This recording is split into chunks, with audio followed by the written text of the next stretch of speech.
Salve pessoal! Vamos então para a aula de número 18. Nesta aula nós vamos tratar sobre os exercícios relacionados com a geração de campo magnético devido a correntes, né? Então, antes da gente passar para a resolução dos exercícios, vamos fazer um lembrete aqui da aula passada. Então, na aula passada nós tratamos dos campos magnéticos produzidos por corrente e aprendemos que é possível encontrar esse campo magnético usando a lei de Biot-Savart.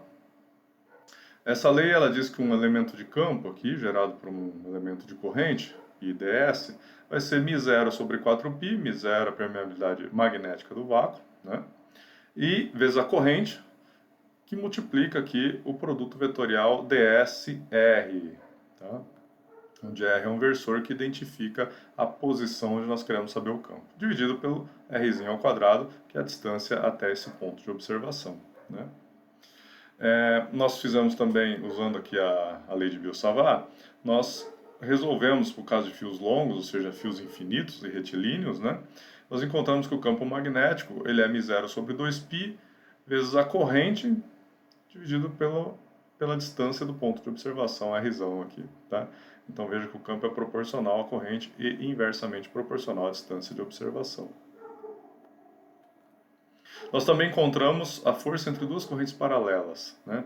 Então a força, nós tínhamos dois fios, o A e o B, a força no fio B, devido ao campo gerado pelo fio A, vai dar μ0 vezes o comprimento dos fios, vezes a corrente do fio A, vezes a corrente do fio B, isso aqui dividido por 2π, vezes a distância que separa os fios. Nós também aprendemos que quando nós temos distribuições de corrente, nós podemos usar aqui a lei de Ampère, né, que é um paralelo lá com a lei de Gauss que nós já aprendemos. E o que diz a lei de Ampère? Que a integral numa superfície fechada do produto escalar BdS, o ds é um elemento dessa superfície, né, é igual a μ0, permeabilidade magnética no vácuo, vezes a corrente envolvida pela superfície, que agora nós chamamos de superfície amperiana.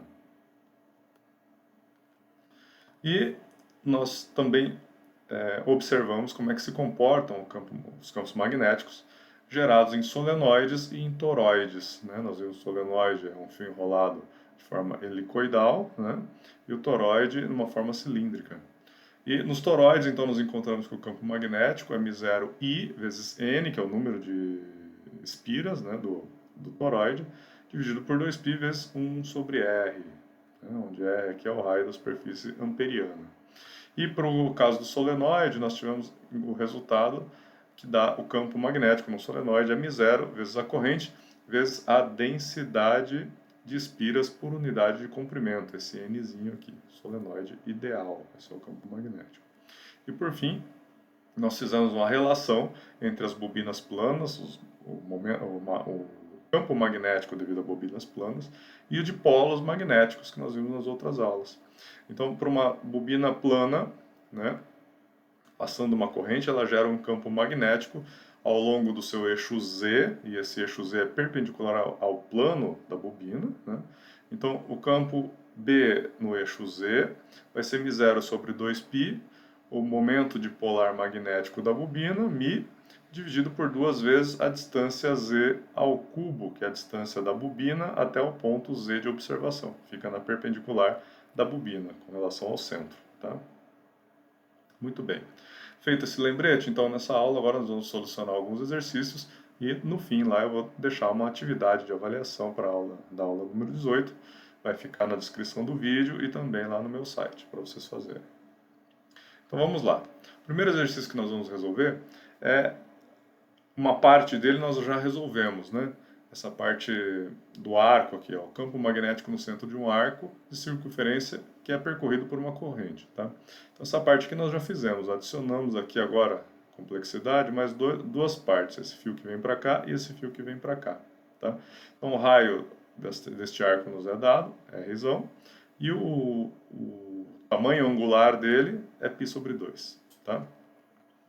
Então, para a gente resolver esse problema, nós vamos aplicar aqui a lei de Biot-Savart, vamos usar, deixar ela aqui no cantinho para nós nos lembrarmos. E é interessante dividir o campo nas partes 1, 2 e 3, depois a gente soma tudo, tá? Então, na parte 1, vamos ver como é que a gente desenrola essa situação? Na parte 1, o elemento de campo dB1, nessa parte 1 aqui, vai ser μ0 sobre 4π, e aí nós temos que fazer a corrente vezes o produto vetorial dsr, dividido pelo r ao quadrado. Tá? Acontece que essa corrente aqui, ela está, o IDS está paralelo ao versor R, de modo que o ângulo entre eles fica zero. Tá? Então, quando a gente faz aqui seno de zero, de θ igual a zero, ele é nulo.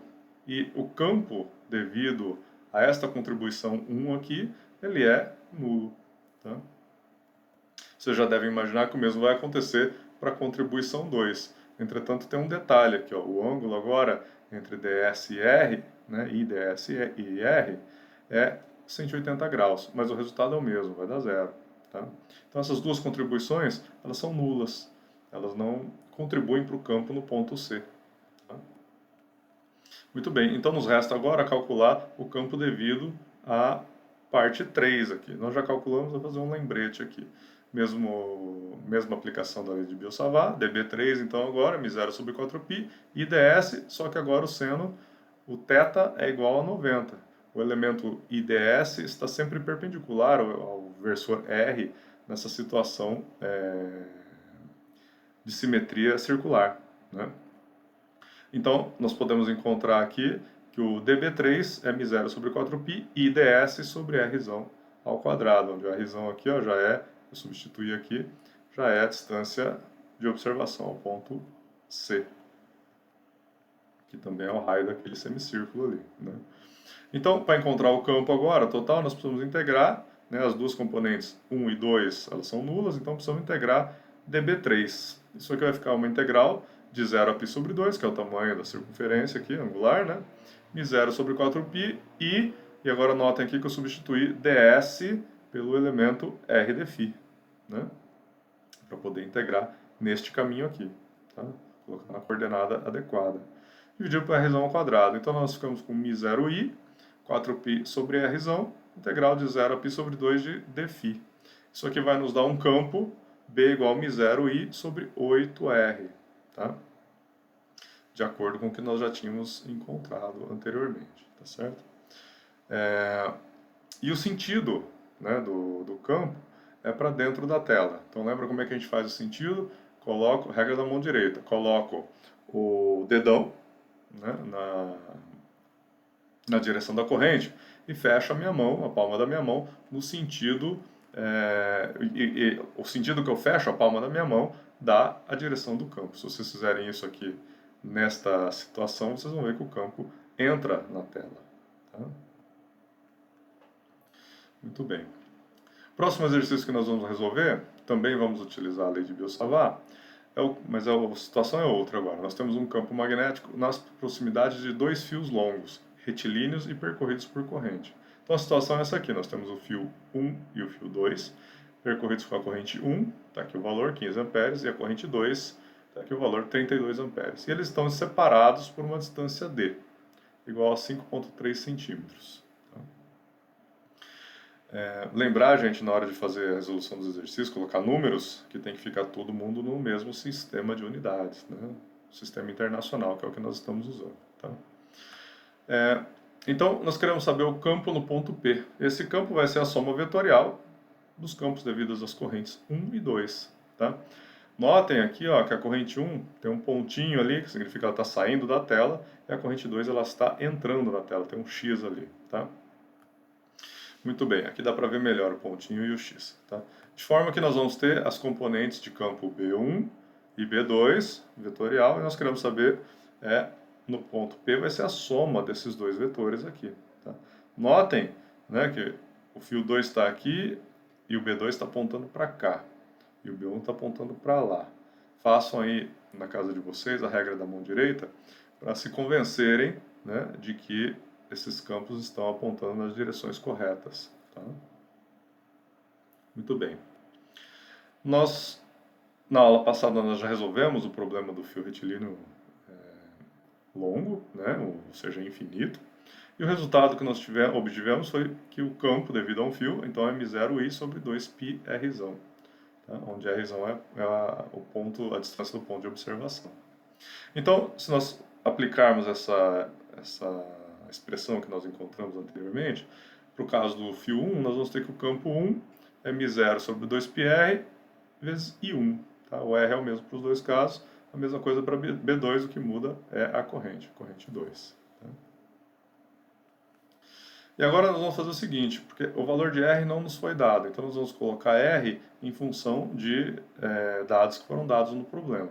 E nós podemos escrever R como D sobre 2 vezes cosseno de 45 graus. Como é que a gente faz isso? Nós observamos que aqui tem um ângulo reto, tá?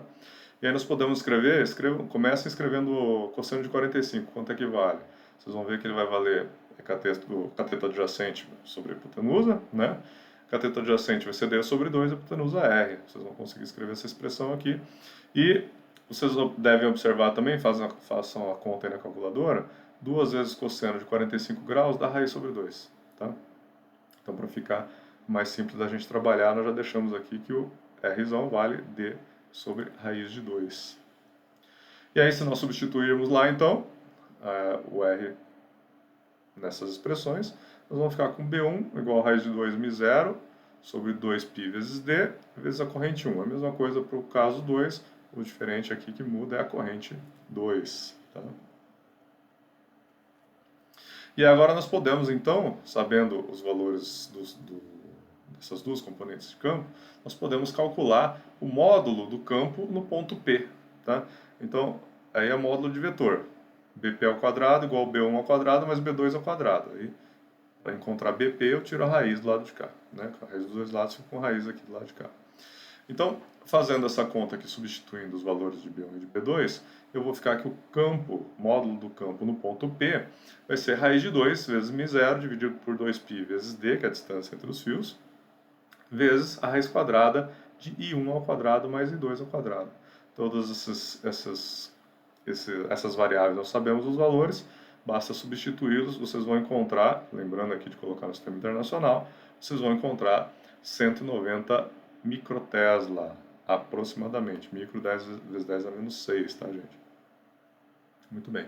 Esse é o módulo do nosso vetor. Mas nós precisamos ainda, para identificar o vetor completamente, nós precisamos identificar o ângulo que ele faz com um dos nossos eixos de referência. Vamos identificar com relação ao eixo x. Tá?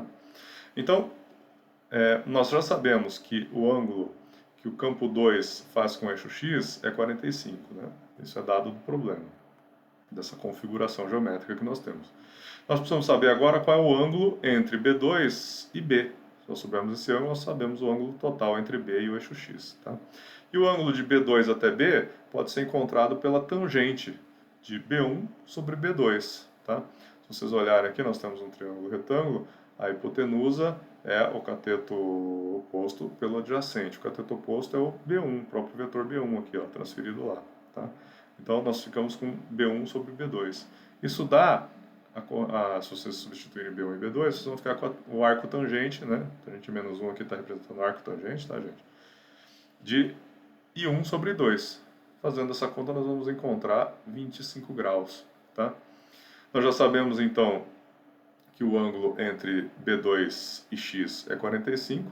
Então, nós somamos aqui este valor que nós acabamos de encontrar e nós encontramos que o ângulo entre o vetor B e o eixo x é 70 graus. Então, agora nós definimos completamente o vetor. Nós temos o módulo e temos a sua orientação. Tá? Muito bem. Agora nós vamos passar um exemplo, né, para a gente praticar a lei de Ampère. Tá? Então, nós vamos usar a lei de Ampère para calcular o campo no interior de um cilindro longo, tá? Oco, percorrido por uma corrente que está saindo da tela, tá certo?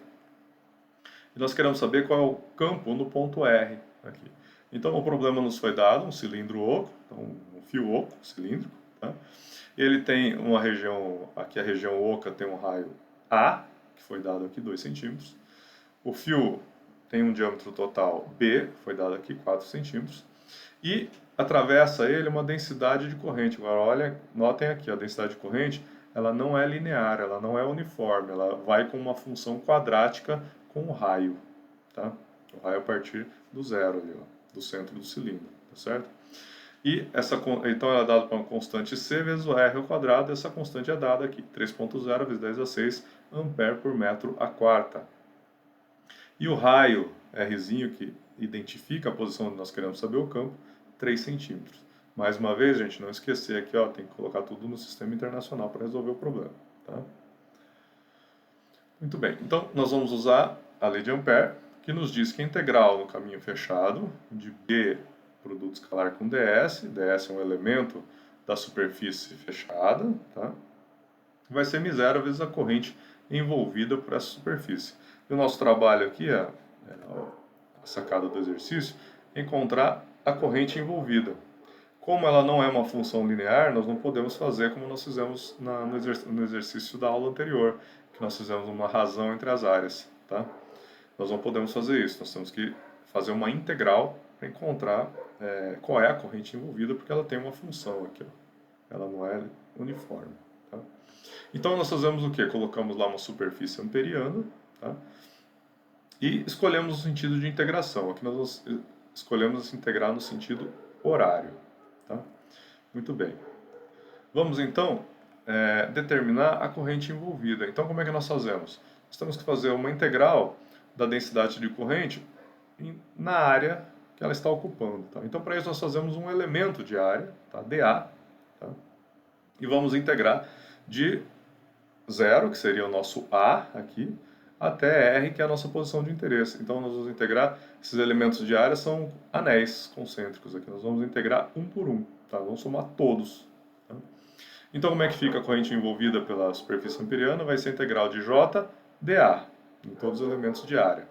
Isso aqui significa então fazer uma integral de A até R, né? Do fim do oco aqui até onde nós queremos observar, que é onde passa a corrente, lá no oco não passa a corrente. Tá? Da função J, que nós temos aqui do problema, que é C vezes R ao quadrado, vezes o elemento dA. O que é o elemento de área? É o comprimento do anel, 2πr, vezes dr, que seria a sua espessurinha ali, tá? Infinitesimal. Beleza? Então nós podemos dar mais um passo nessa conta, nós vamos ter que a corrente envolvida na superfície amperiana vai ser 2π vezes C, que é essa constante dada aqui no J, integral de A até R de R ao cubo dr. Isso aqui vai nos resultar 2π vezes C, R a quarta sobre 4 de A até R. Tá? Resolvendo isso aqui, nós vamos ficar com a corrente envolvida pela superfície é π vezes C, R a quarta menos A a quarta dividido por 2. Essa é a corrente envolvida. Então, tendo a corrente envolvida, agora fica tranquilo, nós passamos para resolver a integral agora da lei de Ampère. Tá? Então, nós temos que a parte de cada integral no caminho fechado BDS, vai ser igual a quem? Menos, notem o menos aqui, B, que é o próprio campo, ds, que é o comprimento total da nossa superfície amperiana, né? 2πr, uma volta completa. E o menos aqui ele aparece, por quê? Façam a regra da mão direita. A corrente está saindo da tela, tá? Então nós colocamos o dedão no sentido da corrente, fechamos a nossa mão e o sentido que a palma da nossa mão fecha dá a direção do campo. Notem que ela está numa direção contrária ao nosso caminho de integração. Tá? Então aparece o sinal de menos aqui. Tá? Vem do produto escalar. E aí faltou falar, então nós igualamos igual a corrente envolvida que nós já calculamos aqui. Tá? Se nós fizermos aqui essa conta, então nós vamos encontrar que B vai ser menos μ0C sobre 4R vezes R a quarta menos A a quarta. Substituindo esses valores, nós temos todos, nós vamos ficar que o campo vai ser menos 20 microteslas. Tá? E a sua orientação tem o sentido contrário ao nosso caminho de integração. É isso que quer dizer esse sinal negativo que apareceu aqui. Tá? Então isso é uma coisa que nós temos que tomar cuidado, como nós escolhemos, né, o sentido de integração de maneira arbitrária, nós temos que tomar cuidado com o sinal do campo com relação ao sentido de integração. Tá certo? Muito bem. E agora nós vamos passar aqui para o último exercício. Né? Essa aula é mais curtinha, nós temos poucos exemplos para fazer. Que é o campo no interior de um solenoide. Né? Então o solenoide está aqui, coloquei só como exemplificação, né, o enrolamento helicoidal de um fio. Tá? E nós temos aqui os dados desse solenoide. É um solenoide formado por 5 camadas e cada camada tem 850 espiras. Tá? Ele tem um comprimento total de 1,23 metros, um diâmetro de 3,55 centímetros e a corrente que atravessa o solenoide 5,57 amperes. queremos saber qual é o campo no interior. Se vocês lembrarem da aula passada, nós sabemos que o campo do solenoide ele fica basicamente concentrado dentro do solenoide e que o campo fora, idealmente, é nulo. E no caso real, ele é bem baixinho, tá? A gente considera como sendo nulo para efeito de solução. Então, queremos saber o campo no interior. Nós já resolvemos esse problema na aula passada e obtivemos essa expressão aqui. O campo no interior do solenoide é μ0, permeabilidade magnética do vácuo, vezes a corrente que atravessa o solenoide, vezes o N. E o N é o número de espiras por unidade de comprimento. Tá, gente?